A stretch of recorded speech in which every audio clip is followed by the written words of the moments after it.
Happy Sunday, everybody, and welcome to Inside D2Football. Along with Chuck Bittner, Justin Palizzi, Chris Ferguson, Tony Nicolette, and Matt Witwicky, I am Brandon Meisner again. Thank you very much for joining us. Got a great show, a lot to talk about tonight, lots of fun stuff. One of the games we're going to talk about, a top 25 matchup between Emporia State and Pittsburgh State. How would Emporia respond after falling and being upset last week at Missouri Western? We'll also talk about the Harlan Hill race. We're about halfway, a little over halfway through the season, and we'll talk about the leading candidates for that award. We'll also review some other top 25 scores and, of course, do our stock up and stock down segments. And in the overtime, we'll answer any questions, your criticism, your compliments, whatever it takes. But today we're going to start with the game of the week. And that game was between Delta State and Valdosta State, where the Statesmen left Valdosta with a 49-25 win. Really nice performance on the road, Chuck. Yeah, well, I wrote in my column to preview this one, but I've been looking forward to this game for a couple of weeks because we knew this was going to be the first really big test for both of these teams against a similarly matched opponent, and it certainly didn't disappoint. We got what we were expecting to see from this. In the first quarter, we had 4 touchdowns in the first 4 drives of the game, and we're thinking, oh, wow, boy, this is really going to be the shootout that we thought that it might be. But, you really have to give a lot of credit to the defenses of both teams. They settled down after that, started making some stops because it really was looking early on like maybe the first team that gets 2 stops is going to win this game. And both did some really good job of creating some turnovers as well. But, Delta State was really kind of able to get just a little bit of separation towards the end of the first half. And Valdosta just missed on a couple of opportunities that really could have made this a closer game at the half. And I think if they could have done that, we really might have seen the second half play out just a little bit differently. But those turnovers coming up empty right at the end of that half. I think they had 2 trips right into the 10. It only came out of that with 3 points. And in a game like this, you have to get in the end zone when you have those opportunities against a team like Delta State. Absolutely. Again, the Statesmen come out with a 49-25 win. We are joined tonight by the head coach of Delta State. That is Todd Cooley. And Coach, congratulations on the win. Thanks for joining us tonight on Inside D2Football. Thank you all for having me. Really appreciate it. So, Coach, the game started with 4 touchdowns in the first 4 possessions, and your defense really settled down after that, and you only gave up 1 touchdown for the rest of the day. What were you able to adjust after those first couple scoring drives to really settle down your defense and get them playing at a high level? I think our defensive staff just did a good job just calming everybody down. It's a big game, on the road. I think Valdosta did a great job keeping us off balance early. They came out with a lot of stuff, a lot of movement. Quarterback's really good. They do a good job up front. They showed us a lot of things that we had not seen previously. And they did a good job executing them, and they were going with tempo. And of course, we're a tempo team. And I think we just kind of took those punches. We're kind of getting used to that, Justin, people coming out firing at us a little bit, which is, yeah. That's a good thing, but our players we've been in a few of these games here lately, and we gotta just know that there's a flow to it, there's a momentum to it, and we just kind of took those punches, like you said, like Brandon was talking about and Chuck were talking about towards the end of the half. We kind of took control, and then we got the ball to start the second half and was able to go down, and we were able to go down and score again. And then to their credit, they came back and scored, got a 2-point conversion, and then we faked a punt up 10. From our own 30, and that was a big play in the game that I thought kept the momentum because you could kind of sense it like, all right, they stopped us. All right, we're gonna have to punt to them, and we need to do something right here if we're gonna do it. And we executed it, man. It was beautiful, and we went down. We were able to cash that in, and you got to go play to win. I mean, at the end of the day, you're going into an environment. We were going to play to win, and so we made the call to do that, and that was a big turning point. I felt like their quarterback was getting hot again, and they had a little something going over there, and so we had to keep them kind of cooled off, and then that really let our defense do what they do, and I think our defense is underrated. I really do. I think they're playing really good football, and hey, man, that's the first time since 2010 that we've held Valdosta under 30. So that's a big stat for us as a program. So. They're a good, awesome coach. They're a really good football team. They've always been a good football team, well coached, and they've done a really good job with their roster. That's a whole new roster from a year ago, and they're a good football team. There's no doubt about it. And we knew that going in. We knew all that. So. Pretty impressive, Coach. We're usually ones that have those nerdy stats about the last time something happened. So pretty good that you had that about 2010. Yeah. Talk about your defense a little bit more. You said you think they're a little bit underrated. We felt that this was really going to be the first big test for them against a team that has the kind of explosive talent that Valdosta has and a really talented quarterback that we're really to know and get familiar with. What'd you learn about your defense in this game? More of what we already knew. When we're playing, when we're not trying to do too much, I guess is the best way to put our football team. And that goes for everybody. Sometimes we try to do too much, it's great to have young men that want to make plays. Cause I've coached guys that were scared to make, these guys want to make plays. We got a lot of players like that on our team, but you've still got to do it within the scheme of the defense. You still got to do it within the scheme of the offense. And you just got to do what you're coached to do. And when they're playing that way and they're not giving up penalties, that's what hurt us. We had 12 plays yesterday inside the 10-yard line, and we had a couple penalties that led to getting them 3 or 4 more plays, and they scored on us. We had 10 stops inside the 10, some of those inside the 2. And, I thought we really toughened up in those situations. But when we're not getting penalties and we're not doing, things to hurt ourselves, and we're making offenses earn it, I think we're pretty good. We missed some tackles yesterday, which you're playing good teams, they're going to make you miss. They missed some tackles on us too. That's part of football. But we were able to turn them over 3 times, which was good. On the flip side of that, we turned the ball over some. Patrick, our quarterback, threw his first interceptions of the year. We knew it was coming at some point. Still didn't want to see it, but we'll learn from those situations. But I was just proud of them as a whole. I like what they do. I think they show up and work every day. They're real competitive. They play together. There's a lot of love, and we talk about being a family here. We have a lot of that on our football team. We got a lot of young men that understand how to play the game, how to practice it, and they're just fun to be around, man. It's a really good bunch. We've been on a great run the last 2 years, and I don't ever want it to end, man. It's a lot of fun coming to work with these guys.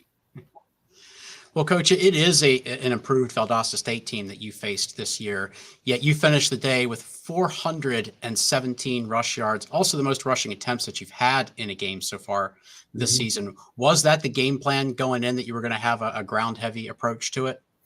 We thought we could run it. I'm not going to say we thought we could do that, Chuck, just be honest with you, but it kind of started going. And look, man, our thing has always been like, we want to be a balanced offense. And what that means, that doesn't mean at the end of the night we want to have 200 rushing, 200 passing. I think people get that.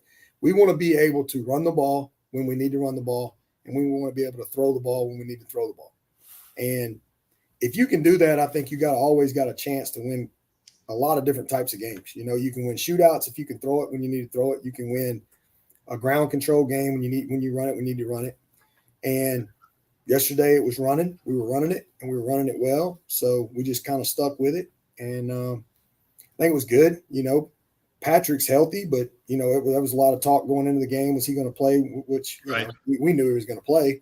But still, we didn't – if he can sit there and hand it off 50 times and we can still win the ball game after that, man, that's great. So just felt like we got really good backs. They're very unselfish. We play a lot of them. And we had some guys step up yesterday, offensive line, tight ends, receivers didn't care. They just want to win, man. They didn't care. We weren't throwing it around like we normally do. Right. We just went out there and all hands on deck. We talked about burning the boats and coming back with a win. And that's what we're able to do. And Coach, as coaches, we always talk about battling adversity and battling through adversity. So, Valdosta had some success early. You had some turnovers to overcome.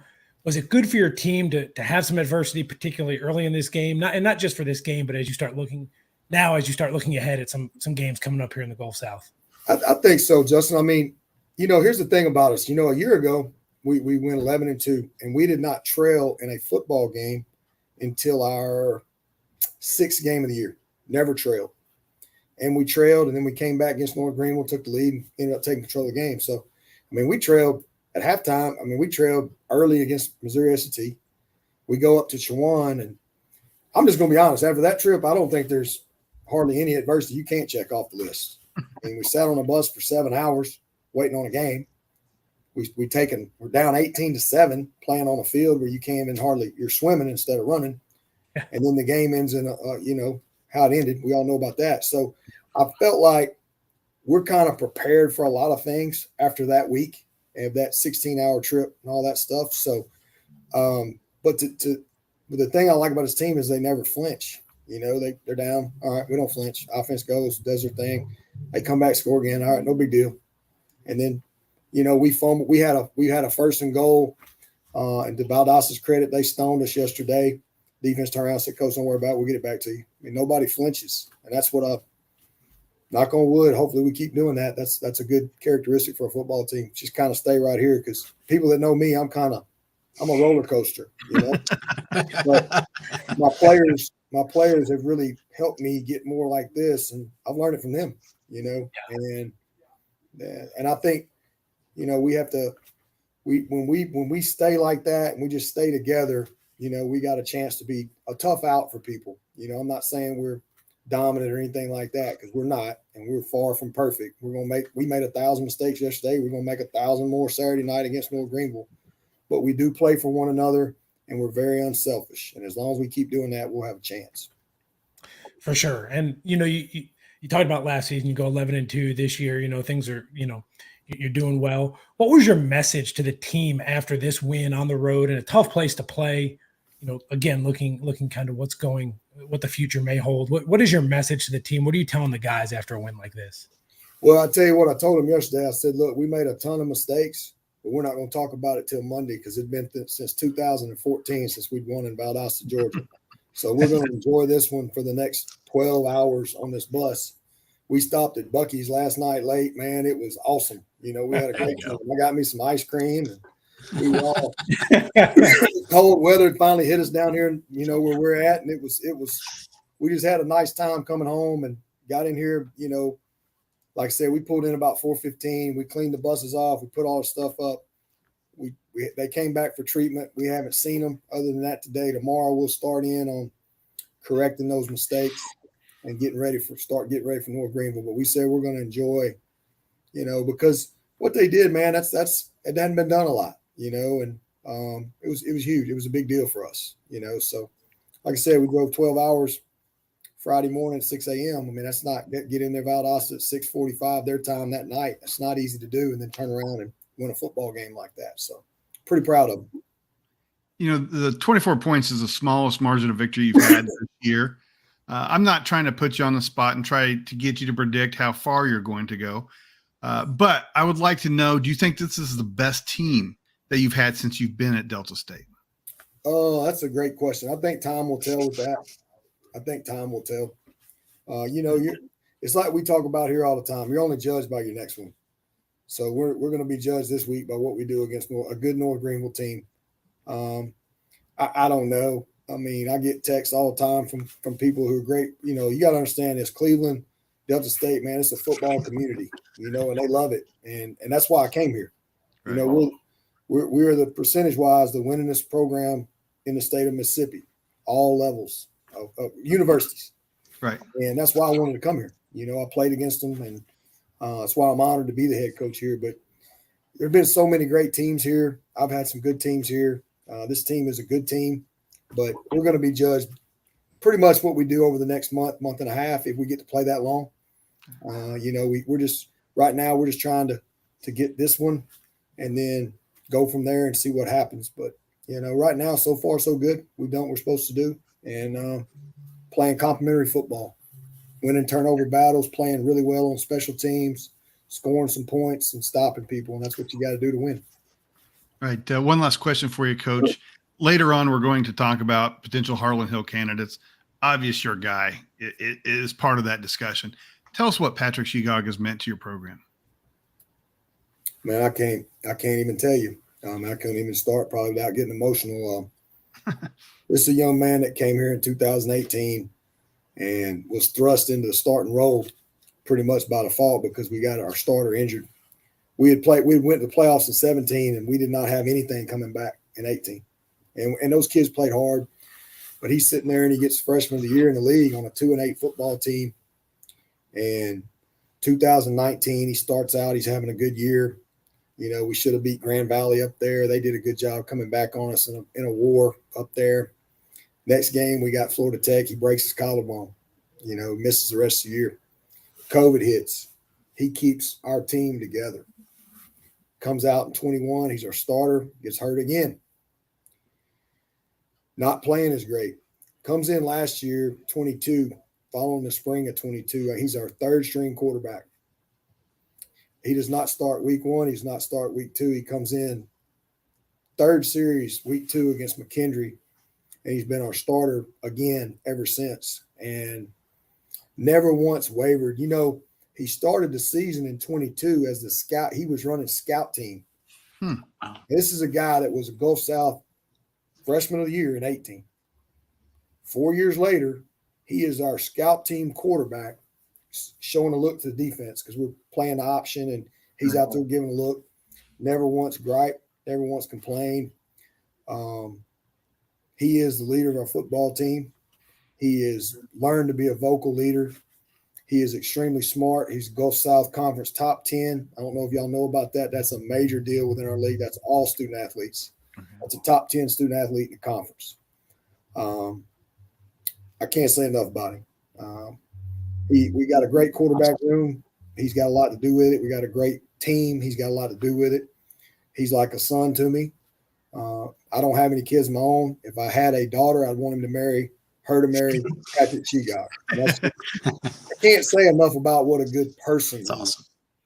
And he never cares about what he does. He just wants to win. And that's what you love about him. I mean, he has 7 touchdowns 2 weeks ago against Shorter. He's not the Gulf South. He's co-offensive player of the week in the league. 7 touchdowns. Okay. Never even cared. I'm mad. I'm like, who had a better game than him? You know, which there's another good game out there, good players out there, but I was just like, I probably get upset over more stuff than he does, you know.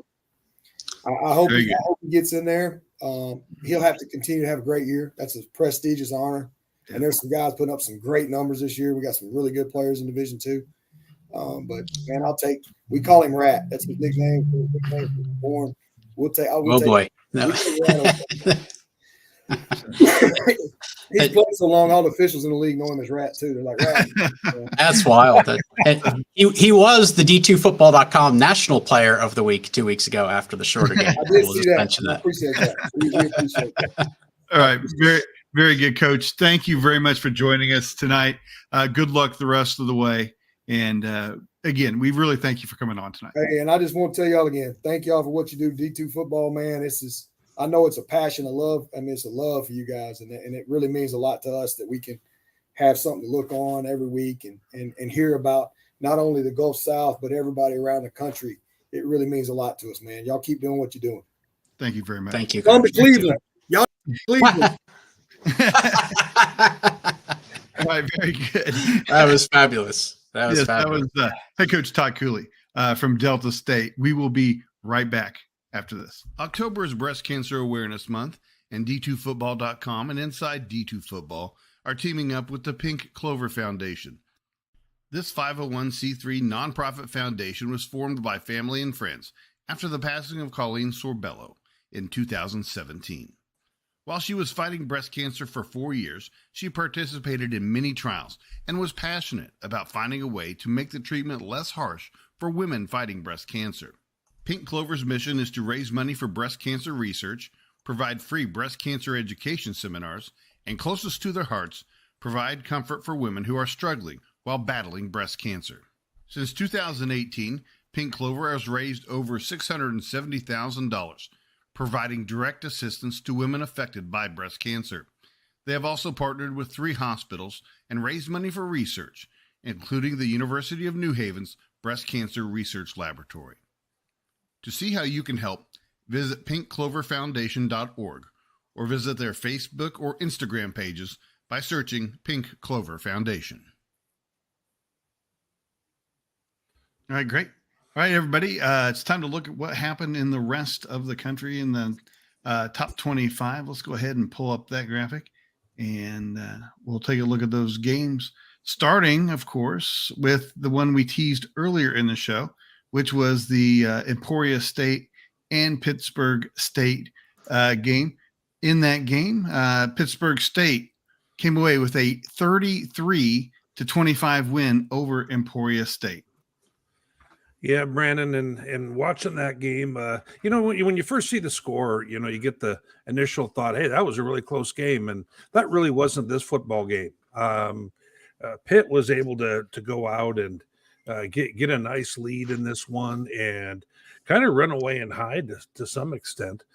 And kind of furthermore, as you take a look at it, I'm looking at 30-3 after 3 quarters. Emporia drives first, goes ahead.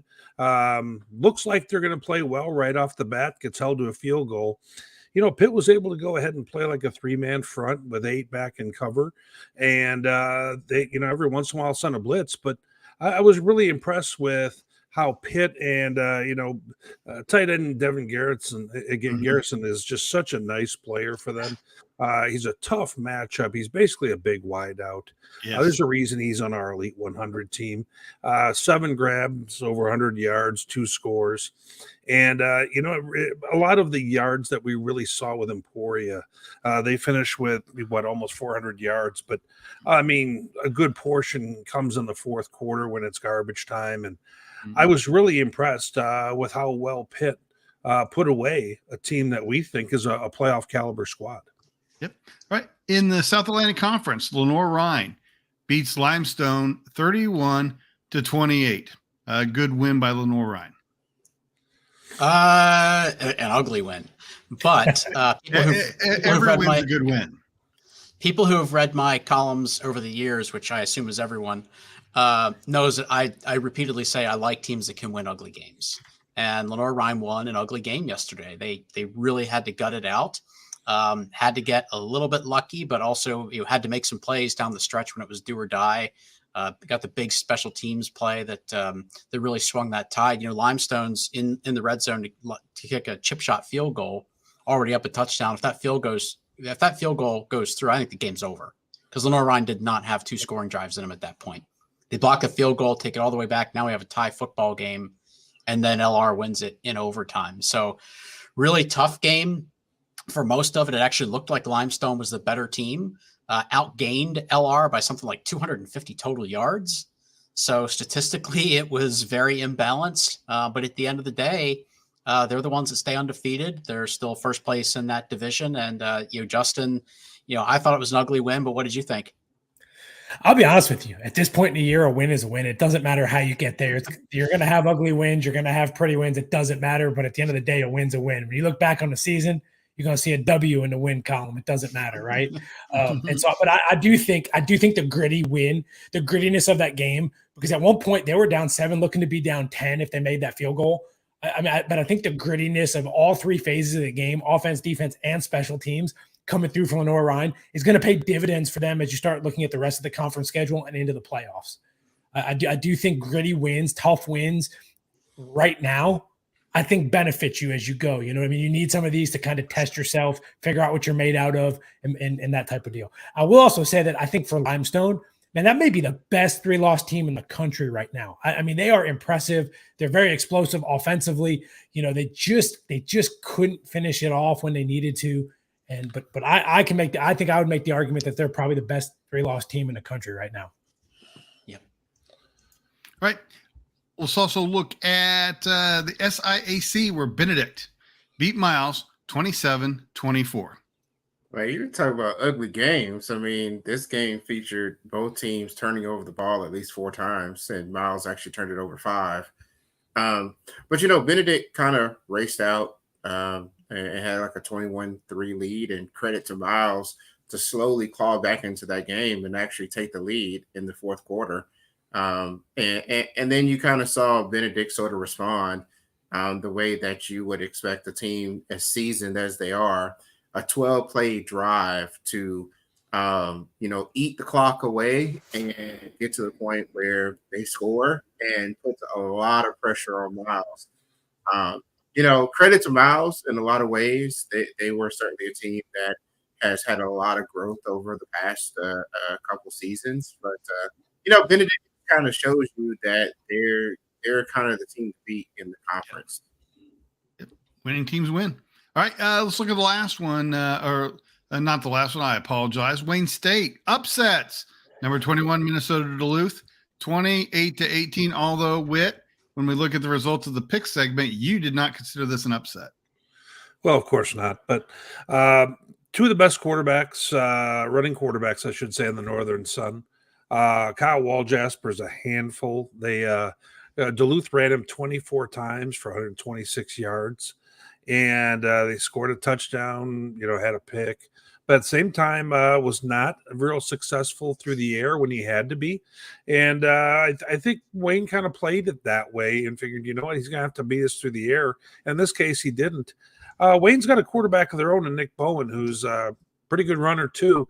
He didn't have to run the ball quite as much, but he did score twice on the ground. And the big difference, I thought, was, towards the end of the football game, Latravius Boyd had a 75-yard score at the end of the third quarter to make it a 2-score game, just flying down the sideline. He's got some real ability. And I think Wayne is kind of one of those teams that just kind of creeping up after their early loss to Mankato, and I think we're going to have to keep an eye out for them. Right. And quickly, let's look at a couple of scores. Truman State gets a scare from Quincy. 33-27 win, though. They survive. Yeah, they sure did get a scare. Quincy was actually up 20-0 in that game. They had a really good opening drive. They got a special teams play that basically stole possession, and then they got another long drive. They're up 20-0. But Truman State, to their credit, they rebounded. They collected themselves, actually then scored 24 unanswered. And then Quincy actually got the lead back.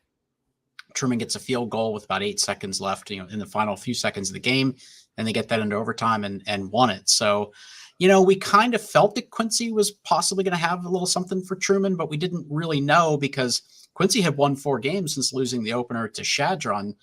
But the schedule of competition they played wasn't really very good, so we didn't know if they were really a good Form 1 team or just taking advantage of a light schedule. But they really showed up and played good ball. It was a hard-earned win for Truman.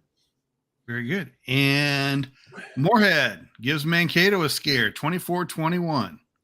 Yeah, kind of a wild game. 21 all at the break. And teams are going score for score in the first half. And people thought Mankato would just be able to overpower them physically. And Morehead, just with their death by 1,000 paper cuts passing game, for those who haven't had a chance to see much about Morehead, they threw the ball 66 times this game, had 1 handoff running play, and 5 other times the quarterback ran with it while he was being chased, of course. So, it's almost like, Brandon, that being a running back in the Morehead offense is like being a receiver in the Harding offense. Sounds exactly what it's like. All right, one last one to go over. Virginia State beats Bowie State. K-Ferg, is Virginia State worthy of being ranked? It's kind of hard to leave them out. 6-0, right? When you just look at what they have, the body of work that they have done over the first 6 games of this year, and really that was a revenge game from last year. So Bowie State went to Virginia State for homecoming and put up 41 points, and I thought they were going to let up at some point, and they didn't. It was brutal. Kudos to Virginia State. Yeah, I think they are a top 25 team. I thought they have been for a couple weeks now, but the voters got to put them in there. All right, very good. All right, guys, that is what we had for the top 25 teams this week. Wait till the end. There's going to be an incredible group of games, and I think there'll be a lot of top 25 matchups this week. Again, Matt and I are both thankful that we don't have to try to scarf down a pizza anymore, Thank but God. we do want to recognize our friends at Boston's Pizza and Chicken and thank them again for being a sponsor of Inside D2Football. I did have some wings like this, and they were very good. Whit, I'm not going to bring up the pizza challenge image. In fact, I might just delete it off the server. Let's do that. But they have lots of good food. I wanted to try some roasted chicken. I did not. The main thing once you take from this, if you're a businessman, if you want to be one, they're looking for franchisees, and there are many places that I think that they would be very successful. Specifically, they're looking at a location in Springfield, Missouri that they would like somebody to maybe go into business with them, go up to the top right of their website, and you can click on a link and contact them about being a franchisee. And make sure you tell them that it came from us, that you heard about them from us. But they're a good company, and we want to thank them for sponsoring Inside D2 Football. All right, it's time for everybody's favorite, probably not everybody's favorite, not when you're on the stock down, but everybody's favorite segment, stock up, stock down. This week, we're a little bit more negative than usual. Let's start with stock down. And we will start with Newberry. Yeah, guys, Newberry, they've lost 2 games in a row, a 34-21 matchup to Carson Newman. And again, this weekend, 34-17 at Barton. And it doesn't get much easier for the Wolves. They have Catawba this weekend, followed up by Lenore, Ryan, Limestone, and Wingate the next couple. So it doesn't get much easier for them. They've lost 3 of the last 5. And so the Wolves have not hit their stride here in 2023. Now, conversely, the Tiff Dragons having a good season, and they are a stock up team this week. They definitely are, Brandon. 6-0 for the Dragons. And, this is a team that you go back to the Gary Goff era several years ago at the tail end of their time in the GLIAC, and you could start to see that they were putting some things together. Then Goff left to go to Valdosta and then on to McNeese. But the new staff came in and really kind of kept things going. But I think this year's success, there are a couple of key levers for it. I mean, they're leading the country in turnover margin right now. They're at plus 13.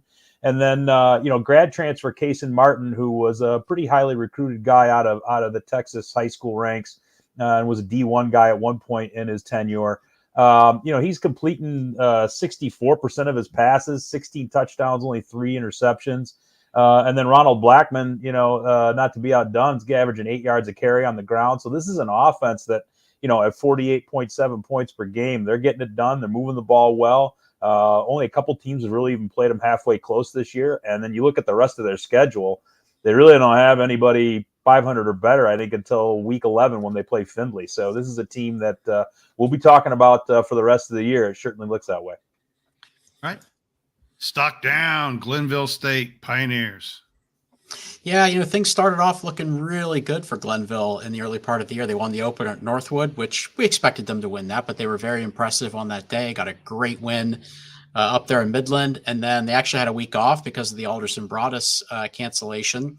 And then at week 3, they knock off Notre Dame. First MEC loss in a while for the Falcons. That was a tremendous win for Glenville, and it really looked like that might be something that puts them on their way. Makes them a real threat to possibly win the MEC or at least be in contention for it. And since then, 3 straight losses. Now, they lost to West Virginia State and Charleston. Both of those teams are playing very well. So those are forgivable losses against good teams. I think they really had a chance to recover this past weekend against a West Liberty team that hasn't had a whole lot going for them. Lost that one 48-40. Just a bad day for them overall. They had been struggling to get some offense going. The last couple games actually put up 40 in that game, but then the defense didn't live up to it. So you have 3 straight losses, not looking good for the rest of the season. But they do have winnable games coming up, so we'll see maybe in a few more weeks they can reverse this trend. But definitely stock down at the moment in Glenville. Team with the stock up, University of Texas Permian Basin. They're the leading the Lone Star right now at 5-1. Particularly interesting. Permian Basin kind of got a lot of news early on because they were scoring like over 80 points a game, and now they've kind of settled down into the Lone Star schedule, and certainly that average has come down to 50 points a game. But they're gritty out. They're getting some wins and just gritting them out when necessary, and they got past Kingsville, which is a test. Now you got a team that only gives up 18, 19 points a game on defense, leads the conference in third down conversions. They've got some tests ahead of them. They've got Angelo, and they also got Central Washington, 2 teams that are really going to push them. But if they get past both of them, really a team to watch out for. So Permian Basin, stock up. Right. Very good. And finally, stock down, Nebraska Kearney. Where do I start? Okay, so last 2 years they were 10-3, 8-3. Now they're 2-4. Offense is scoring 20 points a game. Used to score over 30 a game in the previous regime, and they still have Missouri Western, Emporia, and Northwest Missouri State on the schedule. So they're going to have a reboot coming up next year unless things really, change. And I thought that we all thought that maybe there'd be a little bit of a drop, but TJ Davis is there the whole time. So right, yeah, stock down for sure. Very good. So it has not been a good season for UNK at all. All right, let's go ahead and transition everybody to our discussion about the Harlan Hill. And let me bring that up, and I'll just transition into that. We were talking about this week about it's kind of halfway point, start talking about the Harlan Hill. And we're looking at maybe Matt did a lot of this research about what the best and who the best candidates for the award would be. And so the list that we kind of came up with as a group was John Matoka from Colorado School of Mines, Zach Zabrowski from Central Missouri, Patrick Shegok, who we mentioned earlier in the show, Pee Wee Jarrett from West Florida, Gage Porter from Southern Nazarene, Sheen Butler Lawson from Minnesota State, Jordan Terrell from Barton, and Kendall Givens from Ouachita Baptist. I'm going to start with you, Chuck. As a national columnist, give me your top three. Well, my leading candidate right now would be Zach Zabrowski, and I actually don't think it's close right now. When you look at the numbers that he has, I think he's a very clear number one, in my opinion. He's just been sensational. And not only just the way he's played, but the numbers that he's put up. And really the reason I'm saying that is because we know how much an overwhelming set of numbers from a quarterback mean in this competition. Yes. And he's got the numbers to really back up the way he's played. I also think because Central Missouri plays a very difficult schedule, he's just going to continue to have a lot of opportunities to put up those kind of numbers. So if he sustains that level, I think for sure he's going to remain the leading candidate. Now we'll see. We're only 6 weeks in. So he's definitely my number one. Actually, prior to this past week, I was really leaning towards Sheen Butler Lawson because of the impact that he's had on the games that Minnesota State has been in. He's just been a very powerful runner, complete skill set for a running back. Really like what I've seen from him. And then actually my third is Jordan Terrell. And again, it's because of the impact that he has on the games and what he means to his team. Barton's a 5-1 football team. They are not 5-1 without Jordan Terrell. Obvious omission there. John Matoka, love that guy. Basically campaigned for him last year, right? I mean, we talk so much about him. He is doing everything he needs to do for Colorado School of Mines, and he doesn't need to win the Harlan Hill this year. That doesn't mean that he can or shouldn't. The numbers I don't think are quite there yet. But anyway, I just wanted to mention him because we do think the world of him. But that's my top three, Brandon. All right, Whit. He gave you the top three: Zabrowski, Butler Lawson, Jordan Terrell. Chuck, was throwing away. Chuck was throwing my guy Matoka to the side a little bit there. Did you see that, Brandon? I did. You know what? I still have Matoka as my one. And I'm looking more about who I think will win it, maybe versus who I think should win it. As if we can talk about it rather than picking it. Because I think Zabrowski, I think he makes a great point there in terms of him not just being the top passer in the country, but also in the best league in the country. So without a doubt, I would have him as well. Butler Lawson to me, with 4 fumbles over the last 2 weeks and, really kind of putting this team in a bad spot last week. I think the winner of the Gulf South will maybe be the next guy in my mix, which is either Shegog or Jarrett right there. Okay. That's how I look at this right now, Brandon. Okay. How about you, Chris? Well, I'm always a contrarian when it comes to the Harlan Hill. And I think that it's kind of hard to really give some balance to this conversation without talking about Gage Porter and what he's able to do with Southern Nazarene. I mean, here's a guy who you kind of even wonder, what Southern Ass can really do. Would they have 3 games, won 3 games at this point without this guy? I mean, because he's such exactly. And I've always thought the Harlan Hill is kind of should kind of focus on the impact that you kind of have too, not just on the stats, but also the impact that you have on the team. And that's just coming from, somebody who covers one of the leagues that doesn't get as much respect as some of the other ones. If I had to vote, I would agree with Zabrowski, absolutely. But I think the impact that, kind of like with Jordan Terrell, I think the impact that Gage Porter has just cannot be overlooked. Okay. Tony, what about you? Yeah, I struggle with this, guys, especially this early in the year, because a lot of these teams haven't played some of their most difficult games, with maybe the exception of Mines has really gotten a couple of their key ones out of the way. They still got Western Colorado coming up, but I always kind of like the idea of, who's more important to their teams, especially as I've turned into an old guy. And so, I mean, I look at Shigog, Porter, and Terrell, and all 3 of those guys. I'm in the same boat. Like, those teams would not be as competitive or as won as many games as they had without those dudes. And that's not to say that, Matoka's got a ton of people running around behind him that can come in and do what he does. But, I've seen that team up close a couple of times, and there's a lot going on there where if they had to try and survive without him, I almost think they might have a better shot of it. And that's not to take a shot at the other teams, but, those other guys are the ones who make them go. I've seen the running game for Mines and a couple other schools, and I mean, it's hard for me to go away from him just because he's the guy who won it last year. But I agree that I think Chuck kind of nailed it too. It's just his numbers haven't really been so gaudy just yet that they would overrule some of the other guys. And this tends to be a numbers award. So. I talk to me in 4 weeks, and then I might have a more formal opinion about it.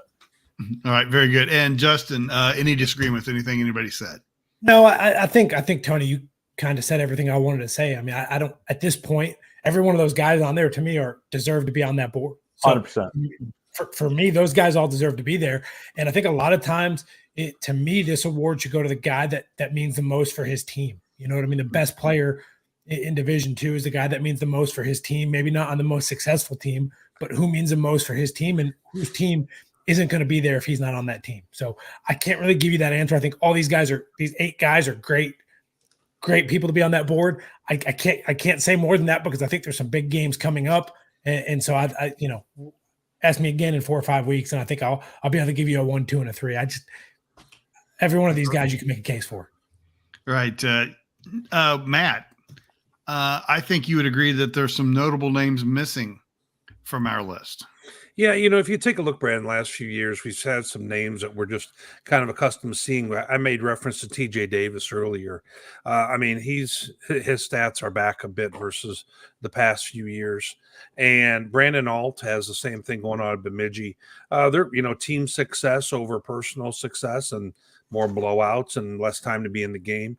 Jada Byers is obviously one that really stands out. But you know what? If you get dinged up and you're missing games, this award is not going to apologize. It's not going to give you any apology for that. You're just going to fall out of the race. Now, one thing we haven't mentioned is Chuck. We don't have any wideouts on this list, and while they don't typically, win this award, sometimes they're in the mix. This year we have something else though factoring into play with those wideouts, don't we? Well, here's the thing: for a wide receiver to have numbers good enough and performance good enough to be considered for Harlan Hill, you're probably also playing with a quarterback who is similarly talented and doing a really good job and playing very well. And one of the things that we have to remember about the Harlan Hill process is that each team can only nominate one player.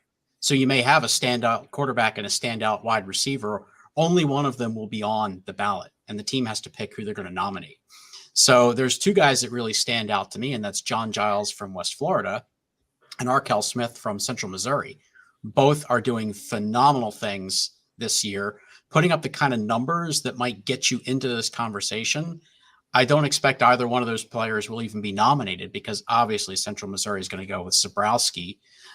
If John Giles continues to play at the level he's been at, It's possible West Florida might nominate him over Pee Wee Jarrett, but I doubt it because quarterbacks generally stand a better chance in this award. So it's kind of the background there. But those are also two names from the wide receiver position that I think are really excelling this year. All right. Very good, everybody. We will be back right after this. Just wanted to take this opportunity to thank those who have supported D2 Football this year. D2 Football is free, but it isn't cheap. Your support helps offset our expenses and allows us to expand our coverage. If you like what we're doing, please consider supporting us. Visit d2football.com/support. Or if you want to do it the old-fashioned way, click contact on the website to find our mailing address. But again, thank you for supporting D2 Football.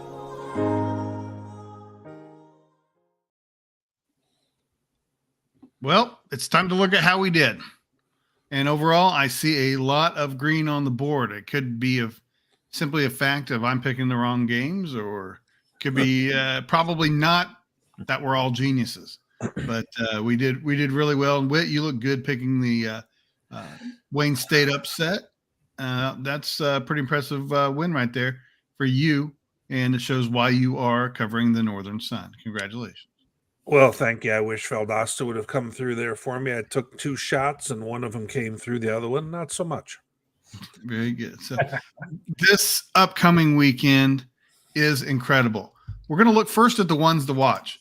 And I think in any week that this ones to watch could be the pick'em.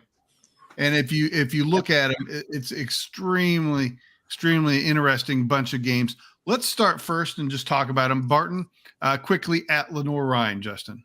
Yeah, Barton comes into this thing 5-1. Their only blemish is that 14-16 loss up at Mars Hill. And they come into this thing with a little bit of momentum, winning at Tusculum and then against Newberry. This is a big test for Barton, I think, going on the road to Lenoir-Rhyne, a team that just gritted that game out against Limestone. So you follow that up with Wingate Catawba coming up. But this is a big game for Catawba. And if they could somehow, or Barton rather, if they could somehow find a way to win this thing, this could be that staple win for them in the conference. The flip side of it, you look at Lenoir-Rhyne, and they go to Limestone. They win that thing in overtime, 31-28. They grit it out. It looked like they were going to go down double digits, but they find a way. They come back. They win the thing. That's a huge win for Lenoir-Rhyne. So that's a game where, maybe beginning of the year, maybe didn't garner as much attention, but right now this is a big game for the Bears. If they want to continue marching on that conference championship, this is a game they're going to have to get at home. So this is a big game with big implications, particularly here, because both teams are kind of getting in that meat of the schedule. Okay. Thomas More is at Findlay, Chuck. Yeah, and Findlay's actually 4-2. We have a little bit of a miscue on the graphic there. So both of these teams are 4-2, and that actually makes this game even more interesting to me because I had Findlay as a championship threat in the Great Midwest Athletic Conference. They actually took a loss this past week at Northwood, had a field goal blocked on the last play of the game, fell to the Timberwolves. So that really kind of now puts them in a do or die every week because Tiffin is at this point just pulling away from the field in the Great Midwest. So to keep pace with them, I think Findlay's got to win every game the rest of the way. And they actually play Tiffin in the last game of the season. So really, really crucial for them. And on the Thomas More side, this is a team that we're still getting familiar with. They've really exceeded expectations this year just because we didn't know what to expect. And a win over Findlay would really help put them on the map in the Great Midwest. In any other week, Southern Arkansas at Henderson State could have been and would have been the game of the week in the GAC. It's a great game, Whit. Yeah, you know what? We're taking a look, obviously, at this week. There's a huge game in the GAC between 1 and 2 with Ouachita playing Harding. However, right now, you could say this is 3 against 4 in the GAC. And these two teams, if you really do a tail of the tape, Brandon, these two teams are almost dead even. Now, one thing I would say that separates them is Henderson State played Harding to the end, really tough contest when they played a top team. And Southern Arkansas kind of got hammered by Ouachita Baptist. So I think when you take a look at those two, that's probably the only separator in what should be a really good contest. Right. And in the Lone Star, Angelo State will play Texas A&M Kingsville. Yeah, this is going to be a really interesting game to see who can sort of keep up with Permian Basin that we talked about earlier. Angelo, they had that loss against Central Washington and, of course, Colorado Mines out there. But, this is a team that still does really well in general. And Kingsville, the problem with Kingsville right now, outside of the quarterback situation, which they won the last game against West Texas, I just have to throw that out there, is the fact that Kingsville likes low-scoring games. I mean, 28-21 is a relatively lower scoring game, and Angelo knows how to score. And so unless Kingsville can really slow this offense down, which that's questionable, who knows? Just a fun little stat here. Angelo has actually won the last 9 games in this matchup. Wow. All right. And finally, Bemidji State will play at Wayne State. Well, Wayne State coming off of a nice win over Duluth. They're a hot team right now. They're 5-1. They're going to be at home. So they got a lot of good things going for them. Bemidji State gets 2 weeks to prepare for this contest. They were idle this last week. They weren't able to find a dance partner for week 6, or maybe they just like having the opening in their schedule. But Bemidji's got 2 weeks to prepare. And boy, I tell you, this is going to be a game that I'm really looking forward to seeing. Can Bemidji rebound after the Mankato loss? Something to watch out for. All right. Now, I told you guys that this would be an exceptional week, or those would have been great games in any kind of pick 'em. Instead, we get to select from these. Goodness gracious. Fort Valley at Benedict, Notre Dame at Charleston, Indianapolis at Truman State, Washita Baptist at Harding, and Ferris State at Grand Valley. I mean, how many are we looking at? Maybe the decider for 4 or 5 conferences right here. I mean, it's insane. Yeah. Let's go ahead and get that started then. Let's go ahead and pick them in the order that you see them on the screen. I'm going to start from the bottom so that Chris can pick last in this one, although I'm going to screw this one up. Tony, go ahead and start, please. Yeah, and I realize that Benedict hasn't looked as awesome in certain spots this year as maybe we would like from them, but that defense is still awful good, and I think that's what's going to carry them here on this one. I still like them to stay unblemished. Okay, I'm going to pick Benedict as well. Just a side note, it's a Thursday game, so we can all watch that and not interfere with any other games. Whit. I give this one a hard look. I'm just not impressed enough with Fort Valley right now, and I think Benedict, having beaten a quality opponent a week ago, I like them to keep rolling here. Okay, Chuck. Yeah, so first of all, thanks for mentioning that, Brandon. This is Thursday night on ESPN2, so we can all watch this. It should be a fabulous game, so everybody make sure you watch this. I'm going to go Benedict. I really like that they responded when they got punched a little bit over the weekend. Chenisberry talked about that being a really good thing for them. I think it was good for Delta State. Coach Cooley talked about that. I think Benedict responds to that and plays a really good game against Fort Valley. Okay, Justin. Benedict at home, and their defense is solid. I think Fort Valley just not there offensively, and so I'm going to take Benedict at home. Easier to destroy than to create. K-Ferg, tell us the story. Well, the one thing about Fort Valley to point out here is that after that loss against Tuskegee to start the year, they hit the really, really soft part of the schedule. Each of these teams that they have played since then, which is Clark Atlanta, Edward Waters, Kentucky State, Allen, which Allen's reasonably good, but they turn over the ball a lot. And Savannah State, these are not necessarily barn burners here. And Benedict has had, I think, a little bit more of a challenge and succeeded on every front, especially what we saw this past weekend. So I agree to make it unanimous from the D2 crew that Benedict is favored to win this game. All right, maybe Fort Valley will go out and prove us all wrong on Thursday. Next game on the schedule, Notre Dame at Charleston. I'm going to pick the chalk, and I'm going to go with Charleston. Matt, what do you have? Man, I wanted to go with Notre Dame in this one, but I think Charleston, they're really good at running the football and defending the run. And with Notre Dame not being great through the air right now, I kind of like Charleston in this one. Okay. Chuck. I really like the way Notre Dame has responded to some adversity here. This is a tough, tough game, but I am going with the Falcons. Okay. Justin. Charleston. Okay. Ferg. I'm going with Charleston as well. Okay. And Tony, you will be last. Yeah, I'm with Chuck on this one. I think the one team that's actually seen some real adversity and played anybody decent this year is Notre Dame, and the way they've responded the last couple of weeks, I actually like them to go on the road and get that win. Okay. Moving on to game number 3. Fantastic game. Indianapolis at Truman State. Whit, you get to start.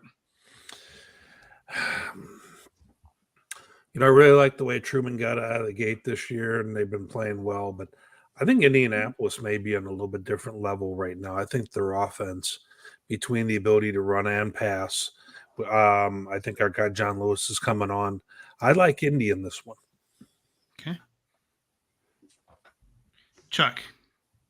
I'm going Indy as well, guys. I really like this Truman State team. They've been very gritty. There's nothing flashy about them. They just play good, disciplined football and win games. But I'm a little concerned that the offense just hasn't delivered quite enough in certain moments. And I think that they're going to need to step up against Indy. Not that they can't do that, but I like the Greyhounds. Okay. Justin. Well, I guess we're going to be on somebody's hype video because I'm fixing to pick Indy. I'm fixing to be on somebody's hype video. Ferg. Just a little interesting tidbit. Both of these schools have played 2 similar out-of-conference games. They both have played Wayne State. They both have played Saginaw. They beat them both. I think that's just impressive. Outside of that, I'm probably going a little bit against the grain because I know every time I seem to go against Truman, it doesn't work out for me. So I actually like, and it's at home. It's a Truman home game, so I think that factors into things a little bit too. I like Truman. I'm going with them. All right, Tony. Yeah, this one just smells funny to me because my gut tells me Indianapolis. I just think they're more balanced on offense. They're a little more proven. I just wonder if Truman was maybe looking ahead and it was a bit of a trap game against Quincy, just because I think they feel like they should have beaten Indianapolis last year at the end of the season to punch that playoff ticket. I don't know. It smells funny to me, but I still feel like I got to take Indianapolis. Okay. This is a tough one for me. I grew up in Northeast Missouri, not far from Truman. I really want to pick them, but I think I'm going to have to go with Indianapolis as well. In the GAC, Washita, goodness gracious, this is a great game. Washita Baptist at Harding, and we will start with Chuck. Last year we kind of talked about this game almost being its own season for these two teams in the GAC, and Coach Knight from Washita, really kind of agreed with that. So very kind of curious to see what kind of game plans both these teams come out with. Man, I can see this going either way, but I'm going to go with Harding. I just really think that they have been, head and shoulders above everybody else in the GAC, other than Washita. The whole state of Oklahoma is happy that the Harding is staying home in Arkansas this week. And I'm going with the Bisons. All right, Justin. Not so fast, Chuck. Washita. Okay. All right. Chris. Harding for me. Okay. Tony. Yeah, I'm on Harding as well, guys. I just think their physicality, until I see Washita play at that same type of level in the trenches, I like Harding. We've talked many times about how we were probably letting the residue of the loss last year in the playoffs affect our opinion of Washita, and I agree with that.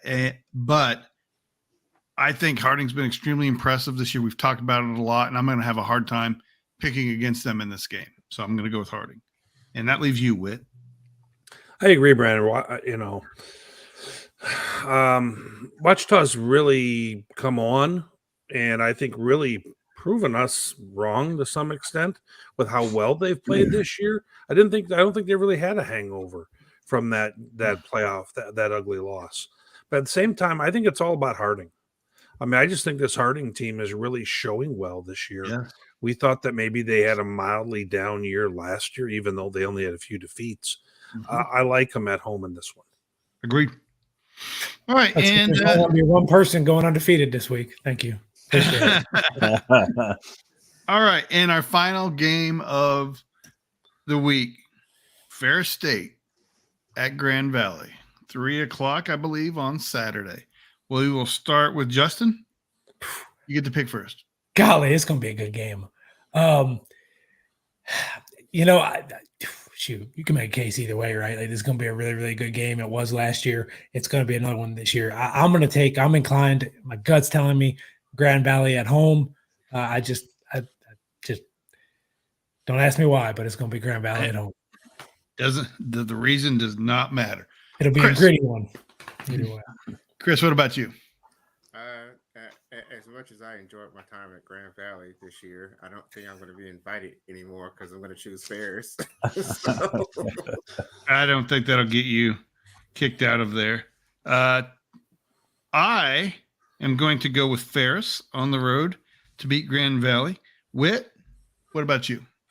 I've been conflicted with both teams this year. Grand Valley's defense scares me a little bit after that Pueblo situation. And, that doesn't look like a great game on their resume right now.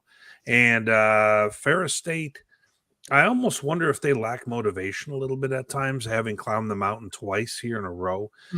Sometimes in these games, I see they're at 14-all in a game where it looks like they should be up or just rolling. And this is not that game that they need to get up for. They'll be ready for this one. I think Ferris is just too much. I got Ferris here. Okay. Chuck. Yeah, we could do a whole show dissecting this one, but no matter what these teams don't have, no matter what they look like, we know what this game means for both of these teams, and it's going to be close no matter what. It's just that type of rivalry. It's that type of game. I think Grand Valley's announced that it's already sold out, which of course we expected. It's going to be a packed house. That stuff's not going to bother Ferris. But it is going to be a great atmosphere. It should be a fabulous football game. I'm leaning Ferris State right now for a lot of the same things that Whit said. I think we've kind of seen two different defenses a little bit from Grand Valley. They've played so well the last couple of weeks, but those are teams we expect Grand Valley to overwhelm. I think the performances against Mines and Pueblo carry a lot more weight with me, and I think for those reasons I favor Ferris State. All right. And getting the last word is Tony Nicolette. Well, coming into this game last year, we talked about, guys, how similar these teams were. And in a lot of ways, we're telling the same story this year. Ferris is at 43 points a game, Grand Valley 49. Ferris gains about 508 a game, Grand Valley 494. Ferris's defense has been a little stingier at 15 points a game. Grand Valley 21. Yeah, that's kind of skewed a little bit by the Pueblo game, but that it all counts. They're both positive in terms of turnover margin. They're both kind of heavily penalized thus far. The GLIAC's been trying to do some extra work with calling things, I think, a little bit more aggressively or more consistently, depending on your viewpoint. Here's where I struggle with it, guys. I look at it and I think Grand Valley may have an advantage in a couple of regards. Special teams, for one. I think the defense is probably different than it was 4 weeks ago when they weren't so good against Pueblo and Mines. When I look at Ferris, we talk ad nauseum about how they are a run-first team, and I think they've really morphed into an offense that's kind of going to do what it needs to be done. And we heard Coach Cooley talk about, hey, they're going to be balanced and that they can run when they need to run and pass when they need to pass. And if you look at what they did to Saginaw Valley this past week, Malik Mitchell was highly efficient, threw the ball deep with accuracy. He's been mistake-free. I think he's been healthy this year. And then when they wanted to run the ball, Carson Gulker comes in and kind of leads that charge. So, I think one thing that can't be underestimated is the impact that Xavier Wade's had on this team. Their explosiveness was always big and significant anyway, and now he just adds another thing you just have to account for. And I've seen a couple of games this year where he's been damn near unguardable. So it's a coin flip to me, guys, because I think both teams are going to come in ready to go. I'm picking Ferris in this. I don't know if I necessarily know why. It's just a gut thing. I've just seen these play out a lot before. I know the staff at Grand Valley is doing a lot to fix those sorts of things, and I know Scott Wooster is really committed to that. And hey, we'll see. We see how the new regimes face each other. Ferris seems to me at this point where we know the most about him, and that's the only reason I think I'm leaning that way. All right. Well, there you go, everybody.